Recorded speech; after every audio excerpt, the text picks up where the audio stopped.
TET সংক্রান্ত বিষয়ে যে অস্থিরতা তৈরি হয়েছে, আমি বা অন্যান্য যারা ইউটিউবার আছেন, যারা ক্রিয়েটার আছেন, তারা কিন্তু বারবার চেষ্টা করছেন সেই অস্থিরতা কাটানোর সব রকম প্রচেষ্টা কিন্তু তারা চালিয়ে যাচ্ছেন।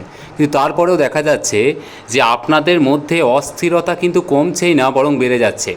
আমি বারবার আপনাদের কাছে অনুরোধ করছি যে জাজমেন্টটা এসছে, সেই জাজমেন্টটা কিন্তু সারা দেশের জন্য কিন্তু একটা মারাত্মক ক্ষতিকারক জাজমেন্ট, যেখানে প্রায় ৯৮ লক্ষ মতো শিক্ষক আছেন এর ফলে কিন্তু প্রভাবিত হবেন। তো আপনাদের কাছে একটাই অনুরোধ করব, তে অহেতুক জটিলতার মধ্যে যাবেন না, অহেতুক জটিলতার বিষয়গুলোকে এড়িয়ে চলুন।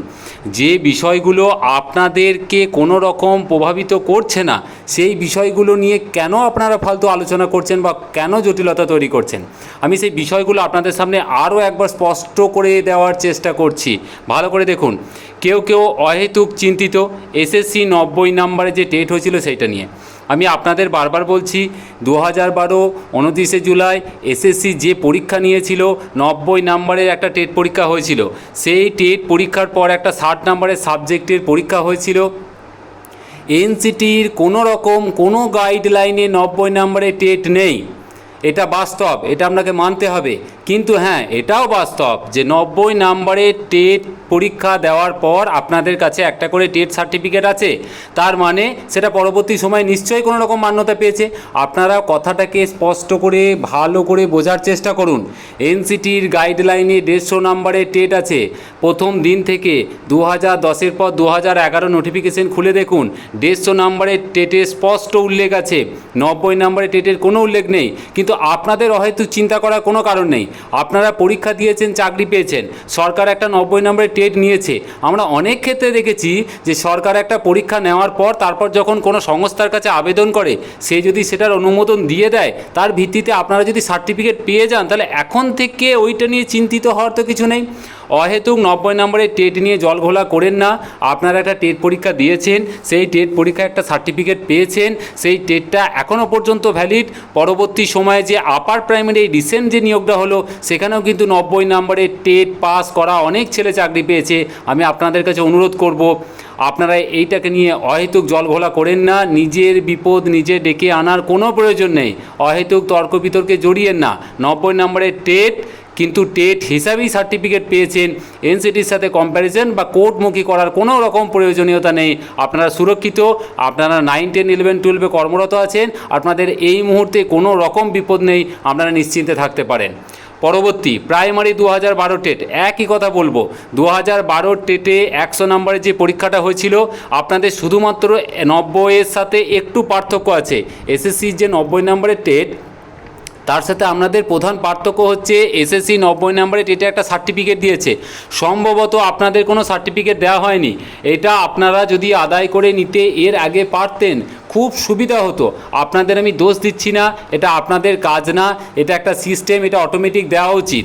কিন্তু হ্যাঁ, আমি বলবো এই মুহূর্তে ওটাকে নিয়ে জল ঘোলা করে কোনো লাভ হবে না।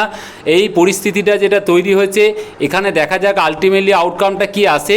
তারপরে যদি দেখা যায় যে হ্যাঁ, কোনো রকম আপনাদের তরফে আপনাদের দিকে কোনো রকম নেগেটিভ রেজাল্ট আসছে, তাহলে কিন্তু তখন এই বিষয়টা বা সার্টিফিকেট পাওয়ার বিষয়টা নিয়ে ঝাঁপাবেন। এখন অহেতুক চিন্তা করেন না। ফিজিক্যাল এডুকেশনের টেট নিয়ে আমাকে অনেকে প্রশ্ন করেছেন। আমি বারবার একটা কথা বলছি, এনসিটির গাইডলাইনে ফিজিক্যাল এডুকেশন, ওয়ার্ক এডুকেশনের বিষয়টা পুরোপুরি রাজ্যের ওপর ছাড়া আছে। আপনাদের এখনও পর্যন্ত কোনো রকম টেট পরীক্ষা হয়নি। অনেকে কমেন্ট করেছেন, আমি হয়তো কমেন্টে সঠিকভাবে পুরো অত ব্যাখ্যা দিতে পারছি না, তাই আপনাদের ছোট করে বলে দিচ্ছি। ঠিকই বলেছেন, আগে 9, 10-এ নিয়োগ হয়েছে, কিছু রাজ্যে প্রাইমারিতে নিয়োগ হয়। আবার আমাদের এখানে লাস্ট যে নিয়োগটা হয়েছে ফিজিক্যাল এডুকেশনে, সেটা দেখবেন আপার প্রাইমারি লেভেল, কিন্তু 55 নম্বরের পরীক্ষা হয়েছে 2016। আমি শুধু এর আগের ভিডিওতে আপনাদের বলেছিলাম, যদি সুযোগ পান টেটটা দিয়ে রেখেন, এর পেছনে কারণ আছে। কারণ সব সময় ব্যাখ্যা করা যায় না। আপনারা কেরল এবং আসামে টেট পরীক্ষাটা দেখুন, ফিজিক্যাল এডুকেশনের পরীক্ষাটা ভালো করে লক্ষ্য করুন। ওখানে ফিজিক্যাল এডুকেশনে যে টিচার নিয়োগ হয়, সেটা কীভাবে নিয়োগ হয়, সেটা খুব ভালো করে লক্ষ্য করুন। আপনাদের বলবো, আপনারা আপাতত যারা ফিজিক্যাল এডুকেশন, ওয়ার্ক এডুকেশনের শিক্ষক হিসাবে বিভিন্ন স্কুলে নিযুক্ত আছেন, চুপচাপ থেকে যান, কিচ্ছু করার দরকার দরকার নেই। যে জাজমেন্টটা এসছে আপনাদের জন্য 9, 10, 11, 12 যারা কর্মরত আছেন তাদের জন্য, প্রাইমারি 2012 টেস্ট যারা কোয়ালিফাই করছেন কারোর জন্য কোনো রকম সমস্যা এই মুহূর্তে তৈরি করবে না। আপনারা শান্ত থাকুন, অহেতুক ঝামেলা বাড়াবেন না, জটিলতা বাড়াবেন না, আপনাদের কোনো সমস্যা নেই। এর পরবর্তী সময়ে অনেকে কমেন্ট করছেন সিটেট আপার টেট প্রাইমারিতে ভ্যালিড কিনা। দেখুন সিটেট ভ্যালিড হবে কি হবে না এটা একটা নিয়ম আছে। কিছু রাজ্যে আমরা দেখি যারা সিটেট কোয়ালিফাই করছে তাকে কিন্তু মান্যতা দিয়েছে, যেমন বিহার। কিছু রাজ্য কিন্তু সিটেটকে মান্যতা দেয়নি, যেমন পশ্চিমবঙ্গ, যেমন ঝাড়খণ্ড সিটেটকে কিন্তু মান্যতা দেয়নি। ঝাড়খণ্ড সরকার ওদের একটা রিসেন্ট নিয়োগ প্রক্রিয়া চলছে, সেখানে সিটেটকে মান্যতা দিলেও পরবর্তী সময়ে সুপ্রিম কোর্টের অর্ডারে এটা খারিজ হয়ে যায়। পরিষ্কার কথা হচ্ছে কোনো রাজ্যের যদি নিজস্ব টেট পরীক্ষা থাকে তাহলে সেই টেট পরীক্ষার ওপর ভিত্তি করে রাজ্য সরকার নিয়োগ করতে পারে। সেখানে সিটেটটাকে মানবে কি মানবে না সেটা সম্পূর্ণ তার উপর নির্ভর। ঝাড়খণ্ড হাইকোর্ট একটা সিটেটকে মান্যতা দিয়েছিল ঝাড়খণ্ড গভর্নমেন্টের টিচারের নিয়োগের ক্ষেত্রে, সুপ্রিম কোর্ট পরে সেটা খারিজ করে দেয় এবং সুপ্রিম কোর্ট কিন্তু শুধুমাত্র ঝাড়খণ্ড টেট থেকেই ছেলেপিলেকে নিয়োগ করতে বলে। আর একটা কথা, অনেকে কমেন্ট করছেন দাদা আমি আপার প্রাইমারি টেট কোয়ালিফাই করে আছি, আমি কি প্রাইমারিতে সেটা শো করতে পারবো? এসআই অফিস থেকে ডেটা কালেকশন হচ্ছে, এসআই অফিস থেকে যে কোনো ডেটা কালেকশন হোক আপনি রিমার্কসের ঘরে লিখে দিন, কোনো রকম সমস্যা নেই। এখনও পর্যন্ত ভারতবর্ষে কোনো আইন নেই যে আপারের টেটটাকে প্রাইমারিতে আর প্রাইমারি টেটটাকে আপারে নিয়ে যেতে হবে।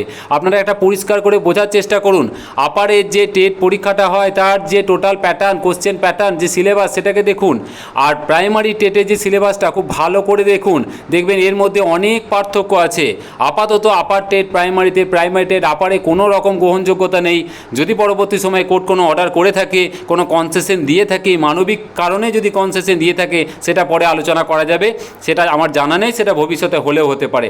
আপাতত আপার টেট প্রাইমারি টেট, শুধুমাত্র আপারের ক্ষেত্রে আপার টেট, প্রাইমারি ক্ষেত্রে প্রাইমারি টেট। আর সি টেটের গ্রহণযোগ্যতা আপাতত পশ্চিমবঙ্গ সরকারের নেই, পশ্চিমবঙ্গ সরকারের অধীনস্থ স্কুলগুলোতে নেই, পরে হলেও হতে পারে। তা এই মোটামুটি ঝামেলাগুলো চলছে, আপনারা প্রচুর কমেন্ট করছেন। আমি প্রত্যেককে বলছি এই বিষয়গুলো নিয়ে একটু সচেতন থাকুন। যাদের কোনো রকম চিন্তার কোনো কারণ নেই তারা এই ফালতু বিষয়গুলো নিয়ে কমেন্ট করে নিজেদের মধ্যে আলোচনা করে ফালতু বিষয়গুলোকে জটিলতা বাড়াবেন না, জটিল করে তুলবেন না। আর দয়া করে আপনাদের বলবো, একটা জাজমেন্ট এসছে, পুরো দেশ জুড়ে কিন্তু এই নিয়ে একটা বিশাল হইচই শুরু হয়েছে। প্রত্যেকটা সরকার, প্রত্যেকটা সংগঠন আপ্রাণ চেষ্টা করছে। প্রত্যেক ইউটিউবার যারা আছে, যারা ক্রিয়েটার আছে, যারা নির্ভরযোগ্য তথ্য দেয়, তারা কিন্তু আপ্রাণ চেষ্টা করছে আপনাদের সহযোগিতা করার। এখনই কিন্তু কোনো কিছু বলা সম্ভব নয় যে কে কী হবে, কীভাবে কী হবে। এই মুহূর্তে যে জাজমেন্ট এসছে তার ভিত্তিতে কিন্তু আমরা আপনাদেরকে যতটা পারছি তথ্য তুলে ধরছি, আর সম্ভাব্য ওখান থেকে কিন্তু মুক্তির রাস্তা খুঁজে পাওয়ার চেষ্টা করছি সকলে মিলে। তা আপনাদের অনুরোধ করব, রিভিউ পর্যন্ত ওয়েট করুন। যে জাজমেন্ট এসছে ভগবানের কাছে প্রার্থনা করুন সেটা যদি চেঞ্জ হয়, যেটা কোনোভাবে যদি রিভিউ হয়, কোনোভাবে যদি কোনো কিছু চেঞ্জ করা যায় তো সকলের জন্য সেটা মঙ্গল হবে। আপাতত এটুকুই, ফালতু জটিলতা এড়িয়ে চলুন। কোনো মানে হয় না যে জটিলতাগুলোর, সেগুলো নিয়ে আলোচনা করবেন না। আপনারা প্রত্যেকে জানেন, প্রত্যেকে জ্ঞানী, প্রত্যেকে চাকরিরত শিক্ষক, আপনারা কিন্তু বিষয়গুলো নিয়ে জটিলতা বাড়াবেন না।